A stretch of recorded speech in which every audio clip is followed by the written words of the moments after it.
नमस्कार दोस्तों, एक बार फिर आपका अभिनंदन है मेरे YouTube channel GK with Vikram Singh Chauhan पर। वैदिक साहित्य, भारतीय साहित्य की सीरीज में हम वैदिक साहित्य पढ़ रहे थे। उसके बाद हमने वैदिकोत्तर साहित्य देखा और वैदिकोत्तर साहित्य में हमने वेदांग देखे, उपवेद देखे, पुराण देखे और इसी के साथ स्मृति ग्रंथ देखे। आज वैदिकोत्तर साहित्य के ही आगे का क्रम है जिसका नाम है महाकाव्य काल। जी हाँ, आज हमारे चैप्टर का नाम है महाकाव्य काल, जो वैदिकोत्तर साहित्य की बालिका है।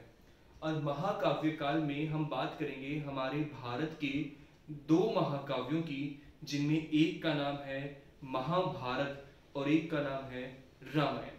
तो आज हमारा चैप्टर जो है उसका नाम है महाकाव्य काल। अगर इन दोनों ही ग्रंथों की समय की बात करें तो इन दोनों ही ग्रंथों का समय विवादास्पद है, मतलब तय नहीं है कि कब इस पुस्तक को लिखा गया या क्या इसका समय था। ठीक है, तो पौराणिक कथाओं के अकॉर्डिंग इस पुस्तक की रचना काल का समय अलग है और ऐतिहासिकता के अकॉर्डिंग इस पुस्तक की रचना का समय अलग है। तो काफी लंबा समय लगा इस पुस्तक को संकलित करने में, लिखने के अंदर। इन दोनों ही पुस्तकों का जो अंतिम समय था वो गुप्त काल को माना गया है। जी हाँ, यानी कि गुप्त काल के आते आते, चौथी शताब्दी ईस्वी के आते आते रामायण और महाभारत दोनों की रचना पूरी हो चुकी थी। पहली बात तो आपको यह ध्यान रखनी है कि रामायण की रचना पहले प्रारंभ हुई और महाभारत की रचना बाद में लिखी गई। यानी कि रामायण की कथा महाभारत से ज्यादा पुरानी है, क्योंकि महाभारत में रामायण की संक्षिप्त कथा का वर्णन मिलता है, किंतु रामायण में महाभारत के बारे में जानकारी हमको नहीं मिलती है।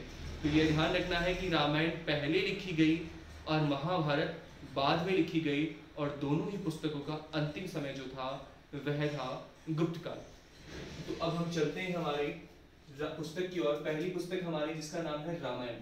रामायण की रचना महर्षि वाल्मीकि ने की थी।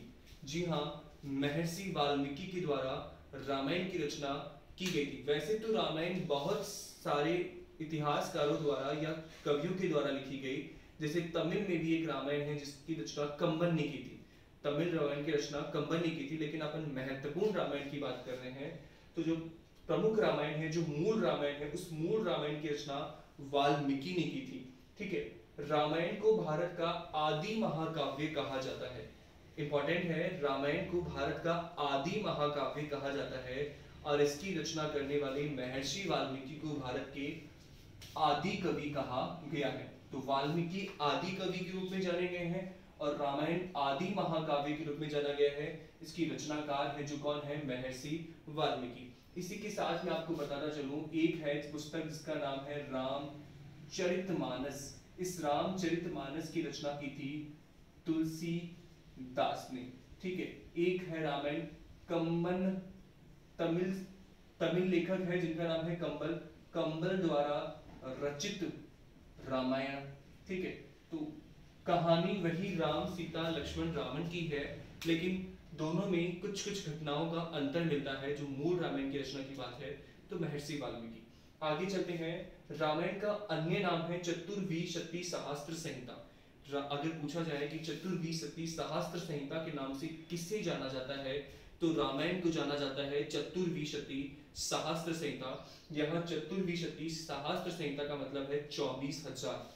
अब क्यों कहा गया चतुर्विंशति सहस्त्र संहिता? क्योंकि रामायण में कुल श्लोकों की संख्या 24,000 है, इसीलिए इसे नाम दे दिया गया चतुर्विंशति सहस्त्र संहिता। ठीक है, तो 24,000 श्लोक है। पहले इसमें 6,000 श्लोक थे, फिर 8,000 श्लोक हुए, अब वर्तमान में जो श्लोक हैं कुल 24,000 है। ठीक है, इसमें कुल 7 कांड हैं। जैसे हमारी पुस्तक में यूनिट्स होती है, ठीक है, बुक्स में यूनिट्स होती है, उसी प्रकार से रामायण पुस्तक में 7 कांड या 7 यूनिट है। और सातों कांडों में भगवान राम की जन्म से लेकर के उनकी पूरी यात्रा का वर्णन किया गया है।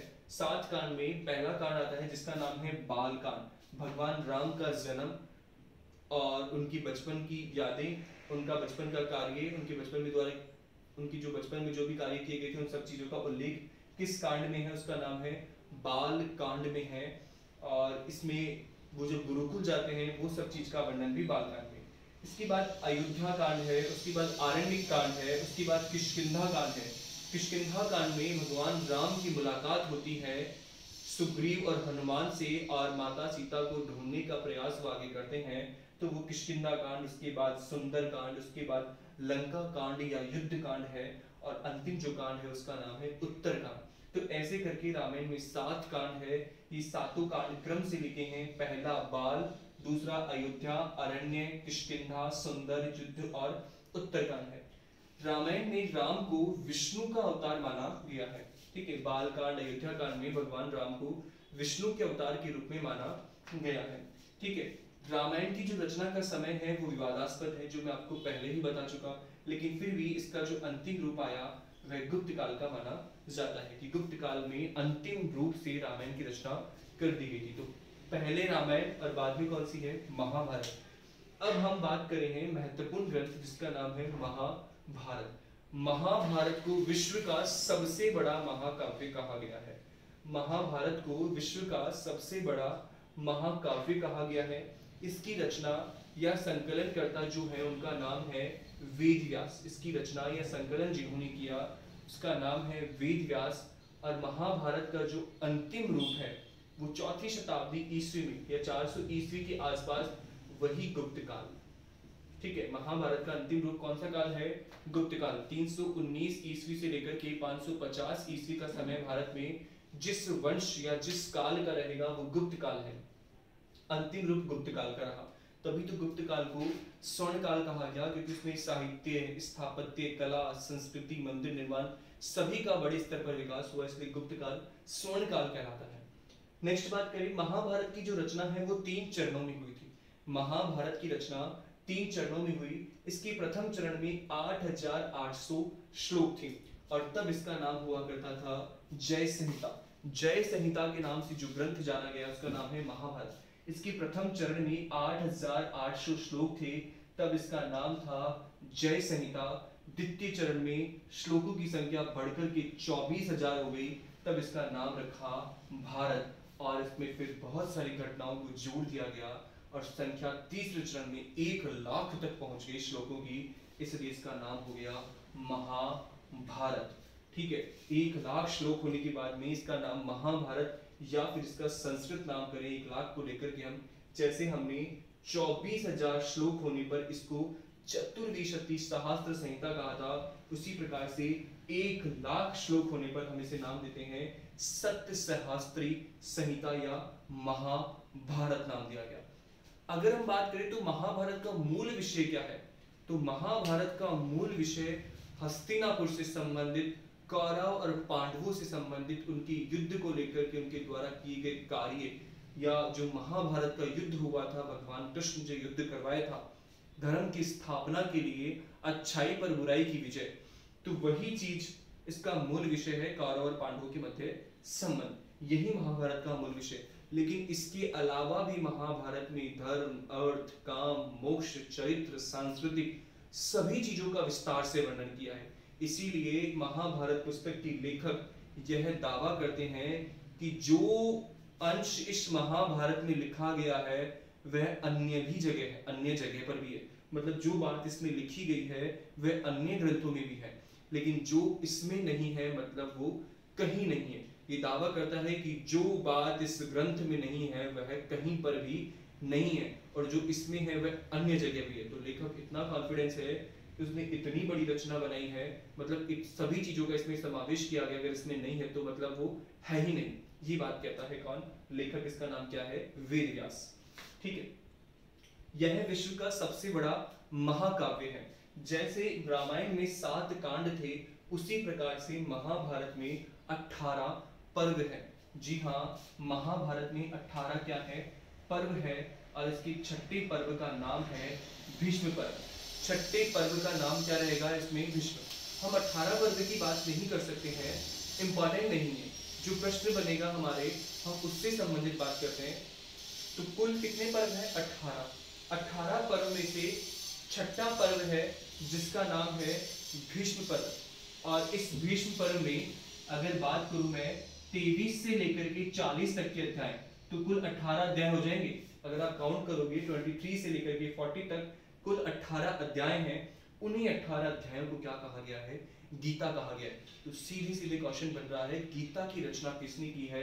तो गीता की रचना भी वेद व्यास ने की है। और गीता क्या है? गीता भगवान कृष्ण के द्वारा महाभारत के युद्ध में जो 18 दिन युद्ध चला था, उस 18 दिन के युद्ध में कृष्ण के द्वारा अर्जुन को जो ज्ञान दिया गया था, ठीक है, कि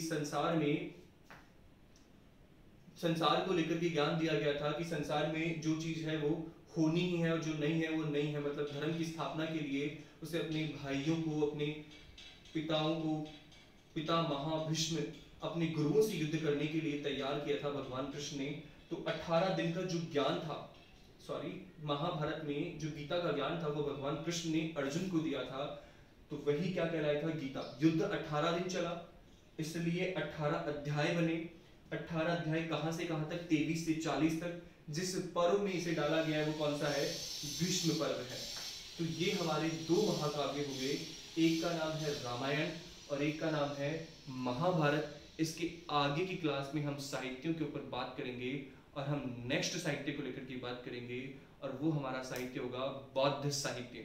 जी हाँ, ये जो हमारी इतिहास की सीरीज चल रही है, इसमें हम इतिहास के सभी महत्वपूर्ण ग्रंथों की बात करने वाले हैं। वैदिक साहित्य, वैदिकोत्तर साहित्य, महाकाव्य काल पढ़ा। अब कल जो हमारी नेक्स्ट क्लास होगी उसमें हम पढ़ेंगे बौद्ध साहित्य, यानी कि गौतम बुद्ध के द्वारा बौद्ध धर्म की स्थापना और बौद्ध धर्म से संबंधित कौन कौन से ग्रंथ थे। ठीक है, धन्यवाद।